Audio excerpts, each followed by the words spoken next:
നോക്കാൻ പോകുന്നത് എങ്ങനെയാണ് ഫുജിഷ്ക ERPയിൽ ഒരു സെയിൽസ് റിട്ടേൺ ക്രിയേറ്റ് ചെയ്യുക എന്നുള്ളതാണ്. അപ്പോൾ ആദ്യം തന്നെ ട്രാൻസാക്ഷൻസിൽ പോയിട്ട് സെയിൽസ് റിട്ടേൺ എന്നുള്ള ഓപ്ഷനിൽ ക്ലിക്ക് ചെയ്യുക. അതിനുശേഷം ഇവിടെ നമുക്ക് മീതെ സെയിൽസ് റിട്ടേൺ എന്ന ഓപ്ഷൻ ഉണ്ട്.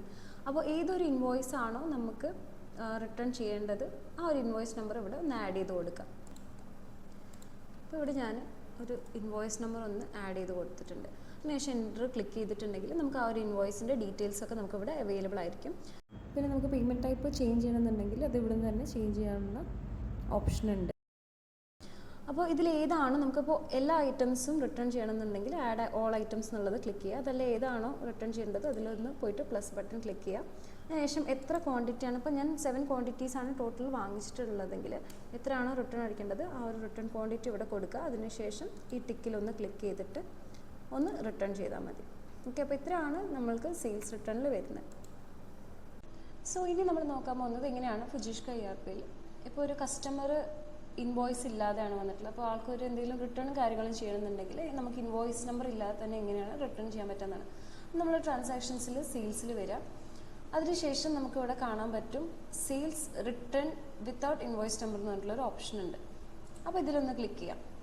ഓക്കെ, അപ്പോൾ നമുക്ക് ഓൾറെഡി ഇൻവോയ്സ് നമ്പർ ഇല്ലാതെ നമ്മൾ റിട്ടേൺ ചെയ്തിട്ടുള്ള ലിസ്റ്റ് നമുക്ക് ഇവിടെ അവൈലബിൾ ആയിരിക്കും. ഒരു ന്യൂ സെയിൽസ് റിട്ടേൺ ആണ് നമ്മൾ ചെയ്യേണ്ടതെങ്കിൽ ഇവിടെ ക്ലിക്ക് ചെയ്യാം.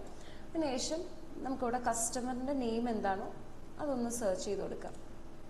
ഓക്കെ, അതിനുശേഷം നമ്മൾ ഏത് പ്രൊഡക്റ്റാണോ റിട്ടേൺ ചെയ്യാനുള്ളത് അതൊന്ന് ഇവിടെ സെലക്ട് ചെയ്യുക. അപ്പോൾ നമുക്കിവിടെ സോൾഡ് ക്വാണ്ടിറ്റി എത്രയാണെന്നുള്ളത് കാണാൻ പറ്റും. അതിനുശേഷം നമുക്കിനി എത്രയാണ് റിട്ടേൺ ചെയ്യാനുള്ള ക്വാണ്ടിറ്റി അതൊന്ന് ഇവിടെ ആഡ് ചെയ്ത് കൊടുക്കുക. യൂണിറ്റും സെലക്ട് ചെയ്യുക.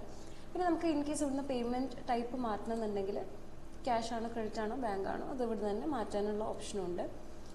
പിന്നെ നമുക്കിവിടെ സെയിൽസ് ഇൻവോയ്സ് നമ്പർ കൊടുക്കാനുള്ളൊരു ഓപ്ഷൻ ഉണ്ട്.